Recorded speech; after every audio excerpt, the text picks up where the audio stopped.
ئەو زارش سەلماندی کە بەڕاستی کاکە باڤڵ کوڕی مام جەلالە و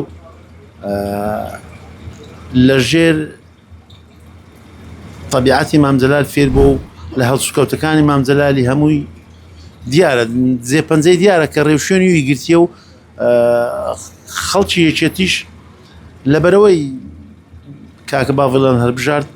دیارە دەزانن کاک باڤێڵ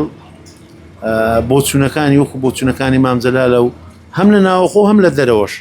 ئیسپاتیش کرد بەو جارەکە ئەو مووچەیەکە لە بەغدا نەدەهات